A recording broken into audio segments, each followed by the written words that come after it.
The Ardennes forest was silent, the kind of silence that freezes sound before it can travel. Snow lay thick over the pine branches, each one sagging under the weight of winter, and the air stung like broken glass. It was December 16th, 1944, the morning the last German offensive in the West began. Before dawn, the stillness shattered. The woods erupted with artillery fire that rolled like thunder through the valleys of Belgium and Luxembourg.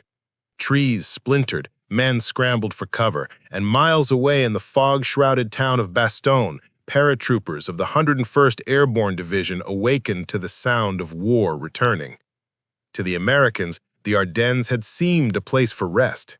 After months of combat across France and Holland, the forests near Bastogne were considered a quiet sector, the ghost front. There were no major attacks expected here, just snow, frostbite, and routine patrols. Men dug shallow foxholes in frozen ground, built makeshift fires under ponchos, and tried to dry socks that never quite thawed. Then, the earth itself began to shake. German panzers, Panther, and Tiger tanks rolled out of the mist, followed by waves of infantry. It was Operation Wacht am Rhein, Hitler's final gamble, to split the Allied line, capture Antwerp, and force a peace on his terms. The spearhead of that attack aimed straight at Bastogne. Within days, the American positions were swallowed by snow and chaos. Units were scattered, radio contact lost, ammunition dwindling. The 101st Airborne, under the command of Brigadier General Anthony McAuliffe, was rushed to Bastogne to hold the crossroads at all costs. Reinforcements from the 10th Armored Division joined them, their Shermans already battered and low on fuel. By December 19th, the town was surrounded. The Germans closed in from all sides, cutting roads, ambushing convoys, isolating the defenders in a ring of ice and steel. Supplies couldn't get through, and the weather grounded Allied aircraft. For 7 days, Bastogne became an island of defiance in a white ocean of enemy troops. Everything froze. Boots, rations, even rifles. The lubricants inside the M1 Garand and carbines solidified into waxy glue. Mortars jammed, grenades misfired. Soldiers breathed into their rifle bolts to keep them warm enough to cycle, their fingers bleeding through torn gloves. The cold was not a background detail. It was the enemy. You didn't fight the Germans, you fought the cold, and you hoped the Germans froze faster. And yet, amid all this misery, one weapon refused to quit.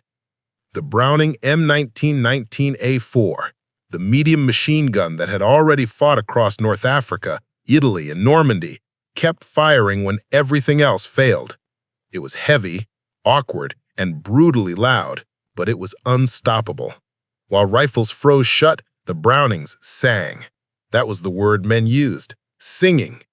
Because in the endless silence between artillery barrages, the rhythmic clatter of the Browning was more than mechanical noise. It was music. It was proof that they were still holding. The M1919A4 was the beating heart of the defense, a machine born from John Browning's genius and perfected for the kind of hell Bastogne had become. Air-cooled and gas-operated, it could fire 400 to 600 rounds of 30-06 ammunition, heavy enough to punch through snowbanks, walls, and even thin tank armor. Each gun was manned by a crew of 3, the gunner, the assistant, and the ammo bearer. They shared one another's breath and frost, operating the gun with a ritual precision that bordered on sacred. In the trenches around Bastogne, their lives depended on that rhythm. Feed the belt, tap the lid, fire 3-second bursts, clear the casing, and repeat. There were no luxuries here. The snow melted only when it hit the gun barrel, hissing to steam. Crews slept beside their Brownings because the metal would seize if left unattended. The oil froze every few hours, so they used anything with heat to keep the mechanism alive. Breath, fire, even urine. When the enemy came, they fought not just to kill, but to keep the gun warm enough to live. One gunner from the 501st Parachute Infantry Regiment later wrote, "You didn't think about the enemy. You thought about the gun. As long as it kept firing, we had a chance." The enemy came again and again. The first assaults probed the American lines. small teams of infantry supported by mortars, but the Browning crews, hidden in snowbanks and behind stone walls, tore them apart. The sound of the M1919 was distinctive, a slow mechanical growl that rolled through the fog. German veterans, used to the shrill whine of their MG-42s, were unsettled by its steadiness. It sounded like it was thinking, like it never hurried, never missed, one prisoner later recalled.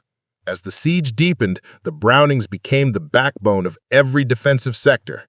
At Foy, at Marvy, at Noville, men fought until the barrels glowed red through frost. Some guns were fired so long that the paint peeled off their receivers. When ammo belts froze together, soldiers pried them apart with knives or teeth. One frozen gun crew near Hemrole was found with their gloves burned off, hands blackened from clutching the overheated weapon. They never abandoned it. Inside Bastogne, as mortars thumped and shells whistled overhead, the M1919s provided the only constant. The medics heard them in the background while tending to the wounded. Officers used their burst to judge whether the perimeter still held. Each company knew the sound of its own guns, and when one fell silent, they knew someone had died. A sergeant of the 327th Glider Infantry recalled, "You didn't need a map. You could tell who was still alive by which Browning was still talking." By the third night, food was scarce, the wounded lay in snow-filled foxholes, and the sky glowed faintly red from distant fires. Yet through the wind, through the screaming and the shells, the Brownings kept their rhythm. They were not glamorous weapons, not the sleek M1 Garand or the powerful bazooka, but they were steady, loyal, and relentless, like the men who fired them. As the siege tightened and the days grew shorter, those machine guns came to symbolize something greater than firepower. They were the pulse of resistance itself, the iron lungs of a town that refused to die. When everything else froze solid in the Ardennes, the Brownings kept breathing. And with every burst that rattled through the snow, they whispered the same defiant truth. Bastogne still stands. Before Bastogne became a name etched in steel and memory, it was just another Belgian market town, a quiet crossroads where 7 roads met in the shadow of the Ardennes. By December 1944, those 7 roads had become lifelines, and the soldiers defending them knew that if Bastogne fell, the heart of the Allied front would bleed out. In that frozen labyrinth of forest and farmland, the Browning M1919A4 was more than a weapon. It was the spine that held the defense upright. To understand why, one must understand the gun itself and the men who served it. The M1919A4 was a descendant of John Browning's first great machine gun, the water-cooled M1917, a weapon that had ended World War I with clouds of steam rising from its jacket. But Browning, an inventor who built machines for endurance rather than spectacle, knew that wars would not always be fought from trenches. He envisioned a lighter, air-cooled design, one that could be carried forward by the infantry, set up on a tripod or even a wall, and fire without the cumbersome water tanks and hoses. The M1919A4 was his answer. Gas-operated, belt-fed, brutally efficient. It fired the same .30-06 cartridge as the American rifleman, but with the persistence of thunder. Each weapon weighed about 31 pounds without the tripod, 47 pounds when mounted. It was fed by 250-round canvas belts, each round the size of a man's finger, each casing polished by the cold. Its maximum effective range stretched beyond 1,000 yards, but in the snowbound forests of Bastogne, the fights happened at 50. Its cyclic rate, 450 to 600 rounds per minute, was slow by German standards, but deliberate by design. It meant stability, precision, and fewer jams in the mud and frost. In an age where the MG-42 could shred air with its 1,200 rounds per minute, the Browning's deep, rhythmic cadence was almost hypnotic. Slower, steadier, the sound of confidence rather than panic. But a Browning was never alone. It was always part of a team, and that team was a small world within the chaos of battle. The gunner, who carried the weapon and knew every sound it made, was the heart of it. His hands were often cracked and bleeding from cold, his palms burned raw from the metal. The assistant gunner sat close, feeding the belt, clearing jams, spotting targets. He carried spare barrels and belts draped over his shoulders like ammunition scarves. And the ammo bearer, the youngest of the three, ran through snow and shell fire to bring more boxes from the rear, slipping on ice, shouting above the roar, always coming back with the weight of life itself slung across his back. They spoke little while firing. Communication came in gestures, a tap on the helmet to reload, a hand signal to shift fire, a brief nod when the enemy line wavered. The sound of the gun became their language. A stuttering burst meant the feed was catching. A smooth, heavy rhythm meant everything was working. Each crew had its rituals. They named their guns, Old Betsy, Rosie, the Beast. They talked to them, cursed them, thanked them.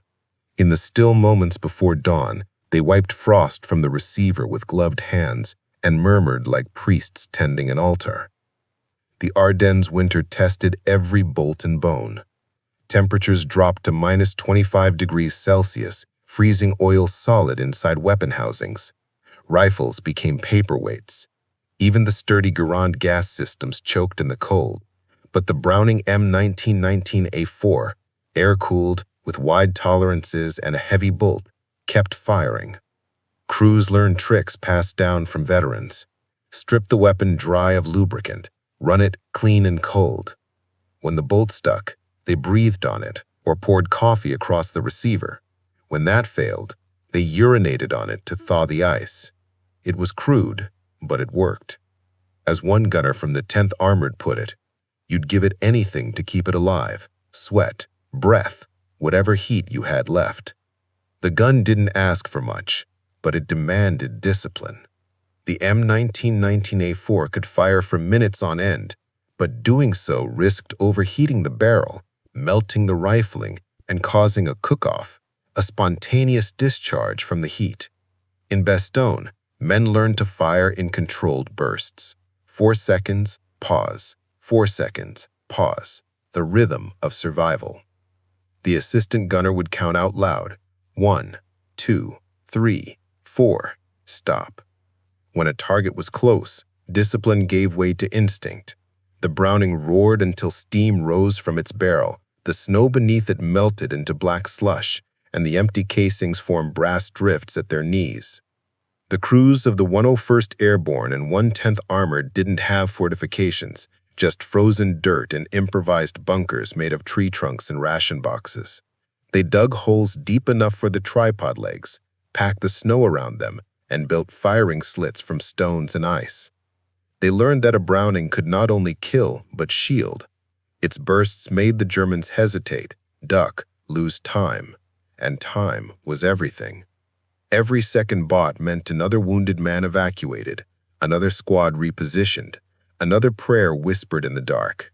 Sometimes the gunners couldn't see what they were shooting at. The Germans attacked under fog, wearing white camouflage. The Americans fired at the sound of boots crunch in snow or the flicker of muzzle flashes through the trees. The Brownings barked blindly into the gray, and when the fog lifted, the field was littered with black uniforms against white snow. A paratrooper named Alan Green wrote home after the battle. We couldn't see a thing half the time, but we could hear the Brownings talking. As long as they talked, you didn't feel alone. The psychological power of that sound was immense. The Browning was not as fast as the MG42, not as portable as the bar, but it was reassuring. It sounded methodical, mechanical, like a heartbeat that refused to stop. To American soldiers half buried in ice and terror, that rhythm meant order and chaos. To the Germans advancing through the trees, it meant death was waiting. Behind each gun was a bond forged not in glory, but in repetition and trust. Browning crews rarely received medals. They were the unsung defenders, invisible except for the line of shell casings glittering in the snow. But they held sectors that should have fallen. Their guns covered the flanks, guarded the wounded, and raked the open fields where tanks had no traction. Every belt they fed into the chamber was another minute Bastogne survived. By December 21st, the siege had become total. Ammunition was running out, and the men were down to their last boxes of 30-06. The Germans were broadcasting surrender appeals through loudspeakers, promising warm food and blankets. The Browning crews answered with fire guns. Our only blanket was muzzle flash, and it kept us warm enough, one gunner recalled. In that frost-bitten hell, the M1919A4 became something elemental, not just steel, but spirit. It didn't shine or roar, it endured. Its very persistence defied the logic of defeat. Every round it fired was a statement carved in smoke. We're still here. And as the snow fell harder and the lines froze tighter, the men who fed those belts of brass understood that the only thing colder than the Ardennes winter was the will of the gun that refused to die. When the siege closed around Bastogne, there were no clear front lines, only white, broken silhouettes of trees, the smell of cordite, and the constant grind of engines somewhere beyond the fog. The Germans were everywhere and nowhere at once. Their tanks moved like ghosts through the woods, their infantry slipping between shadows. For the men of the 101st Airborne and 10th Armored Division, every direction meant danger. There was no retreat, no resupply, no warm place left in the world. And yet, on the edges of that frozen town, the Browning M1919A4 crews refused to go silent. Each day began not with sunrise, but with artillery. German shells screamed overhead at dawn, tearing through the roofs of barns and churches. The defenders huddled in holes carved into the frozen soil, praying the next shell wouldn't land in their sector. When the bombardment ended, there was a hush, a moment of waiting so tense it hurt to breathe. Then, from the mist, came the attack. Columns of German infantry, white smocks blending into the snow, pushed forward under the cover of mortars and machine guns. They expected the Americans to crumble, to be too cold and too scattered to fight back. Instead, they met the deep, rhythmic thunder of the Brownings. At the southern approaches near Marvy, a team from the 327th Glider Infantry Regiment held a narrow road against repeated attacks. They had one functioning M1919A4, its barrel already worn silver from heat. The gunner, Sergeant Earl Red Watson, was 23, his assistant barely 19. For 3 nights, they manned the weapon without rest. German half-tracks and infantry tried to cross the open field, their shapes flickering in the snow flares. The Browning's bursts cut through them, controlled, deliberate, never panicked. It sounded like someone hammering a church bell, a nearby medic recalled. Every time it started, you knew we were still holding. Watson's team fired nearly 12,000 rounds in a single night, their hands blistered and blackened from touching the overheated barrel. When ammunition belts froze stiff, they laid them across their bodies to thaw them. When the gun smoked from the cold, they shoveled snow onto it, hissing clouds rising like the breath of a dragon. At dawn, the field in front of their position was silent except for the faint ticking of cooling metal. Later, they would find more than 100 German dead in the snow, some lying in the same white camouflage they'd used to disappear. In the village of Foy, the Browning teams of the 501st Parachute Infantry held the churchyard using gravestones as firing positions. Snow mixed with mud and blood beneath their boots. The Germans sent mortar after mortar trying to silence the guns, but each time one was hit, another man crawled forward and took his place. A corporal named Frank Dillon remembered dragging a wounded gunner away from his tripod and setting the weapon back into position. You couldn't let it stop. If one went quiet, they came, so you fired no matter what. To the soldiers of Bastogne, the Browning's voice became a kind of prayer, a steady rhythm that meant the line still lived. The Germans learned it too. Prisoners later told interrogators that the Americans' machine guns were unnervingly consistent. They did not fire in fear, they fired like they were counting seconds. Across the ring of defenses, the same stories played out. In the woods north of town, a gun section from the 502nd Parachute Infantry was surrounded for almost 36 hours. Their radio batteries were dead, their rations gone, and frostbite was claiming fingers. They fired until the last belt ran dry, then scavenged ammo from fallen comrades. When the assistant gunner's gloves froze to the receiver, he ripped them free, leaving skin behind. They stacked snow around the tripod to anchor it against recoil and fired until the barrel glowed cherry red. When relief finally arrived, only one man was still conscious, his fingers still curled on the trigger. The gun barrel fused from heat. The M1919A4 was not a miracle of design. It was a triumph of reliability. Its air cooling system, simple bolt assembly, and rugged steel frame made it indifferent to the elements. Where the Germans' water-cooled MG08s had long since frozen, and their newer MG42s required constant cleaning, the Browning kept working. Its slow, deliberate cadence actually saved it. Less friction, less heat, less chance of seizing. Soldiers joked that the gun had lungs. It breathed the snow, coughed up smoke, and kept talking. By December 21st, the siege had entered its worst phase. The German 2nd Panzer Division attacked from the northeast, while elements of the 26th Volksgrenadier Division probed the southern roads. Tanks appeared out of the fog, their engines growling like beasts in the white forest. Against them, the Browning crews were almost helpless, but not useless. They aimed for the infantry instead, cutting down the supporting grenadiers before they could close in with Panzerfausts. Every burst delayed the next charge. Every belt of ammo bought time for the artillery to regroup, for Patton's Third Army to reach them. Inside the town itself, the 101st Airborne's command post, set in the Bastogne Seminary, shook from nearby explosions. General McAuliffe's men were outnumbered, outgunned, and out of food. But every report from the perimeter began the same way.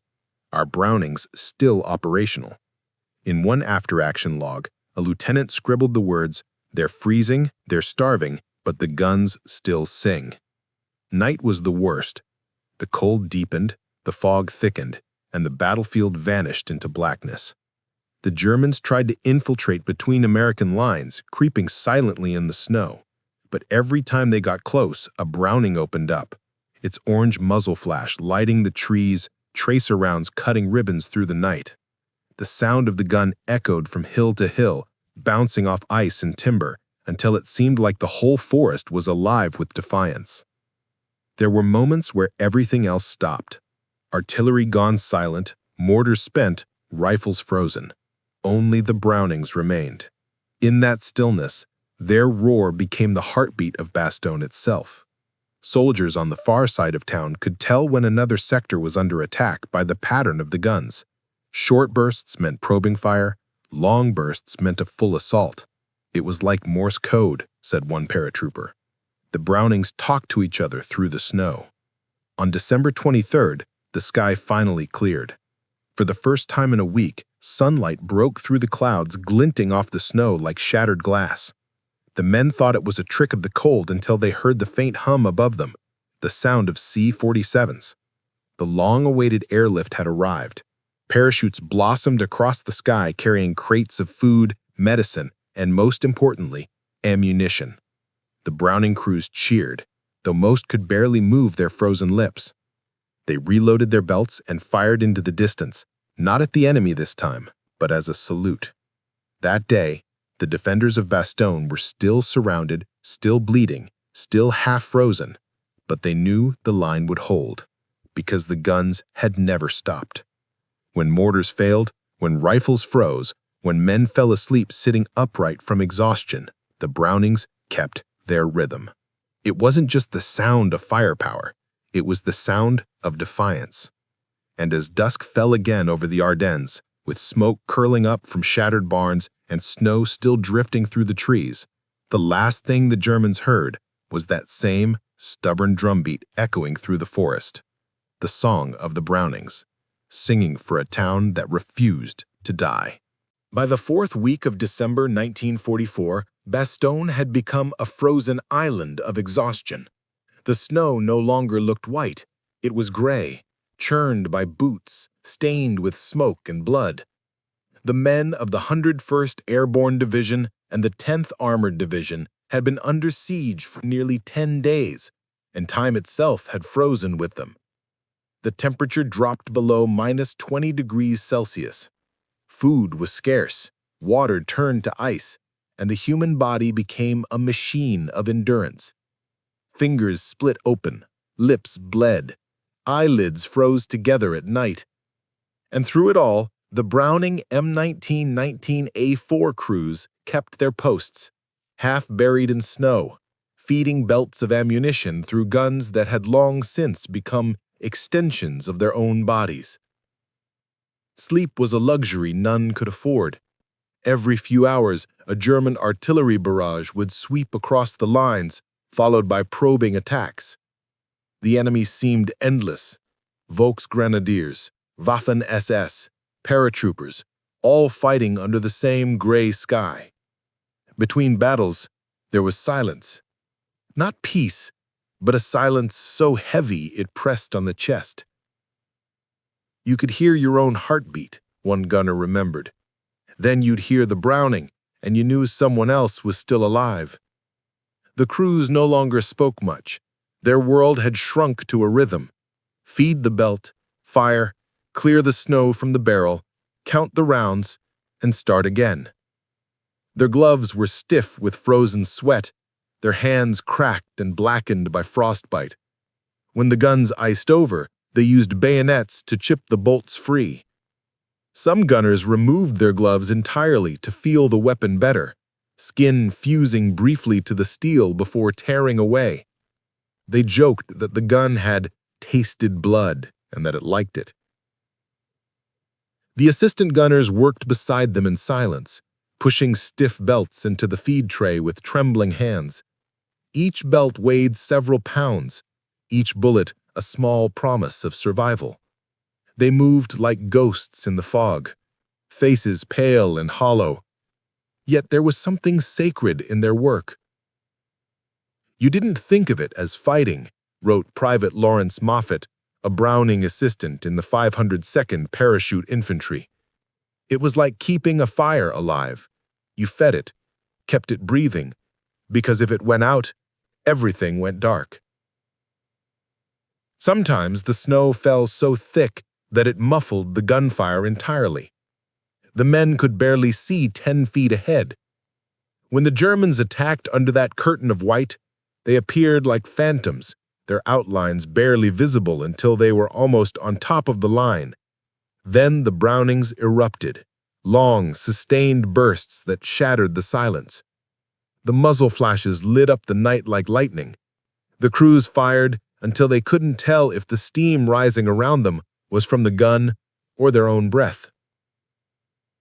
Inside Bastogne, the hospital basements overflowed. Medics worked by candlelight, the wounded wrapped in blankets that never got warm.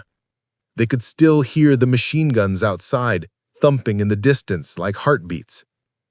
One nurse recalled that sound decades later. Every time a Browning fired, I thought, someone's still fighting for us. On the northern perimeter near Foy, a Browning crew led by Sergeant William McCarlin held a small farmhouse turned strongpoint. The Germans had hit them 3 times already that night, and the ammunition was almost gone. Harlan's assistant gunner was dead, and his replacement, a 19-year-old from Iowa, had frostbite so bad he could barely move his hands.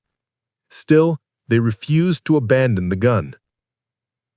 When the next wave came, Harlan told his partner to hold the feed belt steady, then fired from the hip, sweeping the doorway. He held down the trigger until the barrel glowed orange. When it finally jammed, he drew his sidearm and kept firing until the snow went quiet again. The gun was part of him. He didn't know where it ended and he began, a survivor later said. These weren't isolated acts of heroism. They were routine. Every Browning crew had its breaking point, and every one of them crossed it. The machine didn't just demand ammunition. It demanded willpower.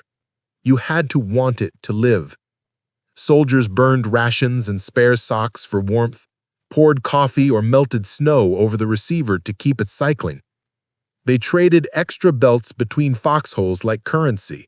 One belt could mean a life, said a paratrooper from the 506th PIR. "We'd carry them like gold." The emotional toll was harder to measure.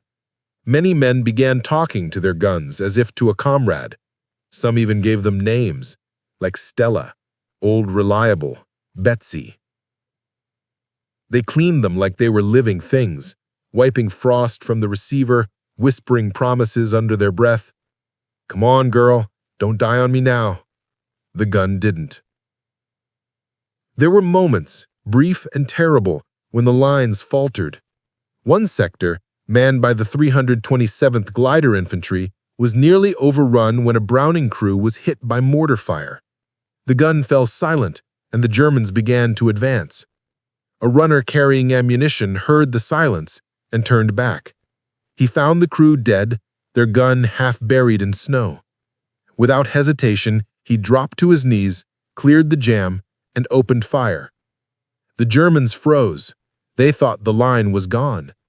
One man's instinct saved the position. "It wasn't courage," he said later. "It was the sound of quiet that scared me." By Christmas Eve, Bastogne was a graveyard wrapped in snow. The men hadn't eaten a hot meal in days. Their cigarettes were frozen, their boots cracked. Yet the Browning crews kept watch over every approach, along the roads, behind the hedgerows, beside the shattered churches. Their guns looked monstrous now, coated in frost, barrels warped from heat and cold, paint burned away. But they still worked. A sergeant in the 10th Armored described it perfectly. When everything else failed, radios, trucks, men's bodies, the Browning didn't. It just kept going. It was like the town itself. We were battered, frozen, half dead, but we didn't stop. In that endurance, there was something transcendent. Bastogne was not held by strategy or numbers. It was held by trust. Trust between soldiers, trust between man and machine. Each gun crew was a small brotherhood, bound not by rank, but by survival. They had one mission: keep the line alive. When Christmas morning dawned gray and silent, the men barely noticed the date. They were too tired, too cold. But somewhere along the southern perimeter, a Browning opened up again, a short, sharp burst that echoed through the forest. Then another answered it from the west, and another from the north. Soon the whole ring of Bastogne seemed to hum with gunfire. Not a battle, but a kind of song. It wasn't celebration. It was communication, a way of saying, "We're still here." The same three words that had defined their fight, their endurance, their brotherhood. When men finally rotated out after the siege, many refused to leave their guns behind. They would clean them one last time, pack the barrels with snow to cool them, and run their hands over the cold steel like saying goodbye to an old friend. Because in Bastogne, when even God seemed frozen, it was the Brownings and the men who served them that had kept the world from going completely silent. On the morning of December 22, 1944, as the siege reached its breaking point, a German delegation approached Bastogne under a white flag. Their message was short, typed neatly in German and English, an invitation for the Americans to surrender. The 101st Airborne and the 10th Armored were surrounded, outnumbered, and freezing to death. Surely, reason dictated, they would lay down their arms. The note was carried into the cellar of the Bastogne Seminary, now serving as divisional headquarters. Brigadier General Anthony McAuliffe, bone-tired and numb from days without sleep, skimmed it and laughed. "Nuts," he said, tossing the paper aside. His staff, equally gaunt and frostbitten, stared for a moment before realizing it wasn't anger, it was defiance.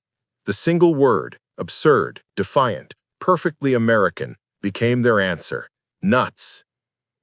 That one syllable captured everything the Browning crews had already expressed through fire and steel. Because long before McAuliffe said it aloud, the men on the perimeter had been shouting it in their own way, in bursts of 30 caliber fire that rang across the frozen hills.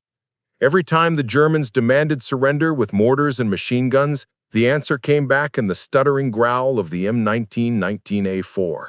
Nuts, they said with every burst. Nuts, they whispered through cracked lips as they fed another belt into the feed tray. Nuts, they mouthed when the snow burned against their faces and their fingers stopped working. The following days were the darkest. Ammunition was critically low. Rations had dwindled to cold coffee and chocolate bars broken into quarters. Medics melted snow for water. Men burned fence posts to stay warm. Yet the Brownings kept firing, and the sound of them still carried hope. When other weapons froze, they were the only ones that still sang. At the edge of town, near Hemrule, a Browning section from the 502nd Parachute Infantry Regiment faced a full armored assault. The Germans came with half-tracks, supported by infantry in white camouflage. The Browning gunner, Corporal Tom Kiefer, waited until the first figures appeared through the snow and then opened fire. His gun, perched on a mound of frozen earth, kicked back with steady rhythm. The tracers stitched the air, carving fiery paths across the field. The Germans returned fire, bullets slamming into the frozen ground, but Kiefer and his assistant never stopped. When the tripod collapsed under recoil, they fired from the hip. When Kiefer was hit in the arm, his assistant kept feeding the belt. When both were bleeding, they used their knees to hold the gun steady. The only warm thing in Bastogne, Kiefer later said, was the barrel. That same night, over 200 Germans were found dead in front of their position. The Browning had done what it always did. It bought time. Then, on December 23rd, the sky cleared. The men thought it was a hallucination at first, a pale shimmering blue breaking through the smoke. But then they heard the drone of engines, and the heavens opened with parachutes. C-47 transports from England and France dropped supplies, food, ammunition, bandages, and belts of 30-06 linked by the thousands. The air filled with cheers, weak but fierce. The defenders wept as the first crates hit the snow. The Brownings were reloaded. The line, at last, could breathe again. 3 days later, Patton's Third Army broke through the German encirclement from the south. Columns of Sherman tanks rolled through the white fields, their engines roaring like salvation. The road into Bastogne was littered with the frozen wreckage of war. German half-tracks smoldering in ditches, snowdrifts piled high with empty shell casings. When Patton's men reached the town, they found paratroopers standing beside their guns, smoke rising from the barrels. They didn't cheer, didn't celebrate. They simply nodded and went back to cleaning their weapons. The fight wasn't over. When the siege was finally lifted, the M1919A4 stood as the unsung hero of Bastogne. It had endured cold, ice, and ceaseless combat without faltering. Its air-cooled barrel, mocked by some as outdated, had proven superior in the bitter frost. Its slow, steady rate of fire had conserved ammunition when every round mattered. And its crews, the half-frozen, sleep-deprived soldiers who manned them, had turned the machine into something greater than metal. They had made it a symbol of endurance. In the weeks that followed, when the 101st was relieved and the survivors staggered out of the snow, reporters asked what kept them alive. The answers were always the same. The Brownings, they said. Those guns never quit. General McAuliffe himself later admitted that the Browning machine guns were the backbone of the defense. They held the line when nothing else stood. They were our last argument. After the war, the M1919A4 continued to serve in Korea, in Vietnam, even in smaller conflicts across the world. Its design was replaced by newer weapons, but never forgotten. In the museums of Bastogne today, the Brownings still sit behind glass, their steel scarred, their barrels blackened. Tourists walk past them without realizing that these are not relics, they are survivors. The guns on display are the same ones that spat defiance into the freezing wind while men around them prayed not to die. On one preserved weapon, the initials JW and HF are scratched into the receiver, the gunner and his assistant, both killed on Christmas Eve 1944. Their gun was found upright, buried in snow, the feed belt half spent. A small plaque beside it reads, "When mortars stopped and rifles froze, the Brownings kept singing." That sound, that steady, unyielding beat became the soundtrack of Bastogne's legend. In it there was everything: fear, anger, faith, and love. The soldiers who fought there would never forget it.